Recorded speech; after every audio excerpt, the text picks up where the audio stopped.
Hello दोस्तों, शुभरात्रि Hindi horror stories में आपका स्वागत है।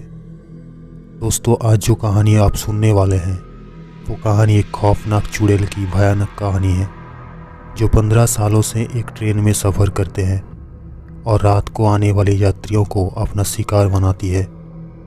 और एक रात में मैं उसकी शिकार बन गया था। अगर आप डरना पसंद करते हैं तो इस कहानी को अंत तक सुनिए। तो आइए शुरू करते हैं उस डरावनी कहानी को।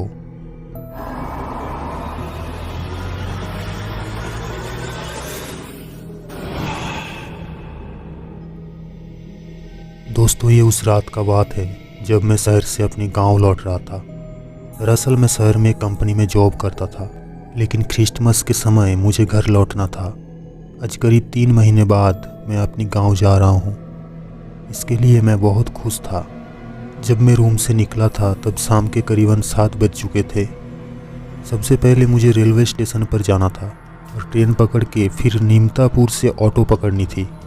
खैर, मैं रेलवे स्टेशन में पहुंचा तो मैंने देखा कि रेलवे स्टेशन पर सिंगल ट्रेन की पटरी टूटी हुई थी और उस पटरी पर काम चल रहा था, जिस कारण वहां पर एक ट्रेन रुकी हुई थी और बाकी ट्रेनों को भी ब्रेक दिया गया था। मुझे लगा कि ट्रेन को यहाँ से निकलने में काफ़ी समय लग जाएगा। फिर मैं स्टेशन के टिकट काउंटर में पहुँचा और ट्रेन के बारे में पूछने लगा तो उन्होंने बताया कि इस पटरी को ठीक होने में करीबन आधा घंटा लगेगा और उसके बाद सारे ट्रेन खुल जाएंगे, यानी कि सभी ट्रेन अपनी निर्धारित समय से 1 घंटे देरी में चलेगी। खैर, मेरी ट्रेन का निर्धारित समय रात के 10 बजे को था, तो मैं वेटिंग रूम की तरफ चल पड़ा। मुझे बहुत ही ज़्यादा नींद आ रही थी और ऊपर से काफ़ी ठंडी भी थी, तो ठंड से बचने के लिए मैं वहीं पर बेंच पर बैठ गया। लेकिन कुछ देर बाद मैं उस बेंच की पट्टी पर ज़्यादा देर बैठ नहीं पाया और मैं खड़ा हो गया और अचानक मेरे बदन में घबराहट होने लगी। मेरा जी घबरा रहा था और कुछ देर के बाद मुझे उल्टी होने लगी। उस वेटिंग रूम में पहुंचते ही पता नहीं मेरा शरीर में ऐसा क्या असर हुआ, न जाने मुझे क्यों उल्टी होने लगी। फिर मैं उस वेटिंग रूम से बाहर निकल गया और मैं स्टेशन पर इधर उधर घूमने लगा। स्टेशन पर घूमते यात्री अब एकदम से कम हो गए थे।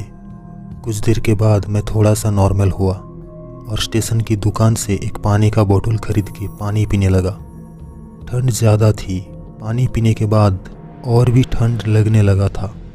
फिर थोड़ी देर के बाद ट्रेन प्लेटफॉर्म पर आ गई और मैं अपना सामान से भरी बैग उठाकर बोगी नंबर 25 पे चढ़ गया। मैंने देखा कि उस ट्रेन में पहले से ही कुछ लोग बैठे हुए थे, लेकिन उनकी गर्दन नीचे झुकी हुई थी। शायद सभी ट्रेन की देरी से थके हुए थे। फिर मैं उन्हीं में से एक आदमी का पास बैठ गया। दरअसल उस आदमी के हाथ में एक किताब थी और उसमें अनजानी रहस्यमयी अलसुलझी कहानी लिखी हुई थी। मैं अपनी आदत से मजबूर होकर उस आदमी को बोल पड़ा, भाई साहब, आज के ज़माने में भी आप भूत प्रेत पर विश्वास करते हैं? मैं हल्का सा मुस्कुराया और चुप से बैठ गया। उस आदमी ने बड़ी धीमी आवाज़ में कहा, थोड़ी देर के बाद तुम्हें भी विश्वास हो जाएगा। ये सुनकर तो मेरा कान खड़े हो गए और मैंने फिर उस आदमी के सामने सवाल खड़ी करने शुरू कर दिया। मेरा सफ़र ट्रेन में लगभग 3 घंटे का था और इन 3 घंटे में मुझे नींद तो बिल्कुल नहीं आने वाली थी। इसी बीच बोगी के अंदर मैंने एक महिला को देखा जो उस वेटिंग रूम में बैठी थी। पहले भी उस महिला के बॉडी से गंदी बदबू आ रही थी और अभी भी उसकी शरीर से सड़े हुए मांस की बदबू आ रही थी। मैं उस महिला से थोड़ा दूर खिसक रहा था। वो महिला मेरे से थोड़ी दूर ही बैठी हुई थी। मैं अपना चेहरा दूसरी साइड में घुमा लिया और इसी बीच ट्रेन एक ज़ोरदार झटके के साथ वहीं पर रुक गई। जैसे ही ट्रेन को झटका लगा तो हड़बड़ाहट के मारे सभी लोग एक दूसरे से टकरा गए। मैं सामने उस आदमी से टकरा गया जो उस बुक में भूत प्रेत की कहानी पढ़ रहा था। मेरे टकराने से उस आदमी का किताब एकदम से नीचे गिर गई। पहली बार जब मैं उस आदमी का चेहरा थोड़ा ढंग से देखा तो देखा उसका चेहरा बहुत ही अजीब था और उसका चाल चलन भी बाकी लोगों से काफ़ी अलग था। वो आदमी सीट से उठकर टॉयलेट की ओर चला गया। उस समय तो मैं इतना ध्यान नहीं दिया, लेकिन काफ़ी देर की बात भी नहीं तो वो आदमी वापस लौटा और ना ही उस ट्रेन की आगे बढ़ने की ठिकाना था और ना ही हमें इस बात की अंदाज़ा था कि वो आदमी कहाँ गया होगा। फिर मैं जब नज़र घुमाई वो औरत भी बॉगी में नहीं थी। मैं ट्रेन की दरवाजे के पास गया तो मैंने देखा कि बाहर की ओर एक घना जंगल था। लंबी लंबी झाड़ियाँ और लंबी लंबी पेड़ और घोर सन्नाटा। सारे यात्री डर के मारे ट्रेन में बैठे रहे, लेकिन मुझे ज़्यादा देर तक ट्रेन में तसल्ली नहीं मिली। इसलिए मैं वहीं पर ट्रेन से नीचे उतर गया और पटरियों के किनारे चलते हुए जब मैं ट्रेन के सामने पहुंच गया तो मुझे पता चला कि ट्रेन का इंजन अचानक से बंद पड़ गया है और ट्रेन जंगल की बीचों बीच खड़ी हुई है। जब मुझे इस बात का पता चला तो एक समय के लिए मुझे तो गुस्सा बहुत आया, लेकिन फिर ट्रेन की लोको पायलट ने मुझ पर अपना गुस्सा दिखाते हुए कहा, तुम्हें ट्रेन से नीचे उतरने को किसने कहा? तुम्हें पता नहीं कि ये ट्रेन कहाँ रुकी है? ये एक हॉन्टेड जगह है। अगर किसी ने भी गलती करने की कोशिश की तो वो जिंदा नहीं बचता। लोको पायलट की बात सुनकर मैं वापस अपनी डिब्बे की ओर चल पड़ा। जब मैं बॉगी के ओर निकल रहा था तो अचानक मेरी नज़र झाड़ियों के पास पड़ी। वहाँ की झाड़ियाँ इधर उधर डगमगा रही थी। मैं भूल भूल में उस कांटेदार झाड़ियों के पास गया तो मैंने देखा कि जिस महिला को मैं बॉगी में और वेटिंग रूम में देखा था वो झाड़ियों के बीच में बैठकर किसी की हड्डियाँ को अपनी मुंह से चबा रही थी। उसका पूरा चेहरा लहूलुहान था। मैं बहुत ही ज़्यादा डर गया और उल्टे पांव भागने लगा। इस बार मैं रुका नहीं और सीधा बॉगी के पास पहुंचा और मेरे सांसें अब तक उखड़ रही थी। मैं अपनी बॉगी में चढ़कर जब मैं अपनी सीट पर पहुंचा तो वो आदमी मेरे सामने वाली सीट पर बैठा हुआ था और हल्की सी मुस्कान दे रहा था। मेरे कांपते हुए शरीर को देख उस आदमी ने बोला, क्या हुआ, कोई भूत देख लिया क्या? तो मैंने अपनी मुंडी हाँ में हिलाई और मेरा जवाब सुनकर वो आदमी फिर से अपनी किताब पढ़ने लगा। मेरी हालत पतली पड़ने लगी और उसे जैसे कोई मतलब ही नहीं था। फिर जैसे तैसे मैं खुद को शांत किया और आंख बंद करके वहीं पर लेट गया। तभी एक तेज़ आवाज़ आई जो किसी की दर्द भरी चीख की थी।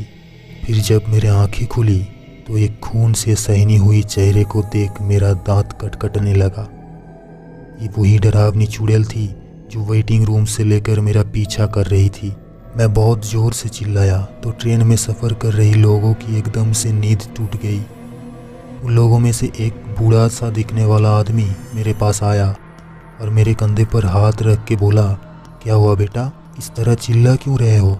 मैंने अपनी हाथ से उस सीट की तरफ इशारा किया जिस पर वो महिला बैठी थी तो सब लोग उस सीट की ओर देखने लगे क्योंकि अब वो एकदम खाली थी। जब मैंने भी देखा कि सच में सीट तो खाली पड़ी है तो मैं अचंभित रह गया और उस समय तो किसी तरह मैं ट्रेन के सफ़र को अंजाम दिया और अपनी स्टेशन पर उतर गया। लेकिन ट्रेन में हुई उस घटना ने मुझे अभी भी डरा के रखा था। मैं वहीं से कोई ऑटो रिक्शा ढूंढने लगा, लेकिन स्टेशन के आजू बाजू में कोई ऑटो तो दूर की बात थी, वहाँ पर कोई इंसान तक मौजूद नहीं था। हालांकि उस स्टेशन पर लोगों की भीड़ ज़्यादा नहीं रहती क्योंकि वो एक छोटा स्टेशन था। अचानक एक आवाज़ ने मेरे बढ़ते हुए कदम एकदम से रोक दिया। हाँ जी, सुनते हो? आवाज़ को सुनते ही जब मैं पीछे मुड़ा तो मैंने देखा कि हाथ में एक कपड़े का बैग लिए एक महिला मेरे पीछे खड़ी थी। उसने अपनी चेहरे पर घूंघट डाल रखा था तो मैंने उसकी शक्ल तो नहीं देख सका, लेकिन ऐसा लग रहा था मानो वो भी मेरे जैसा सफ़र तय करके आई है। फिर वो महिला मेरे पास आई और बोली, वो क्या है कि मेरे घर यही पास में ही है और मुझे अंधेरे से बहुत डर लगती है, तो प्लीज़ आप मुझे थोड़ा आगे तक छोड़ देंगे? मुझे भी कुछ प्रॉब्लम नहीं थी। तो मैंने सोचा कि पहले इस महिला को सही सलामत उसके घर तक छोड़ देता हूँ, उसके बाद मैं अपना घर चला जाऊँगा। फिर मैं उस महिला के साथ साथ चलने लगा और उसने बताया था कि उसके घर स्टेशन की बगल में ही है, मगर उसके पीछे चलते चलते अब 10 मिनट बीत गए थे, लेकिन अभी तक उसके घर का कुछ ठिकाना नहीं था। फिर मैंने कहा, अरे बहन जी, आपका घर आखिर किस कोने में छुपा हुआ है? फिर जब वो उसकी गर्दन मेरी तरफ घुमाई फिर मेरा पूरा शरीर सून पड़ गया।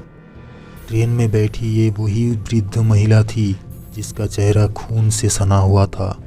मैं तो 2 कदम पीछे खिसक गया तो पीछे मैं किसी और से टकरा गया और जब मैं पीछे मुड़ा तो देखा ये वही आदमी है जो ट्रेन में बार बार मेरी आंख में आंख डालकर मुस्कुरा रहा था।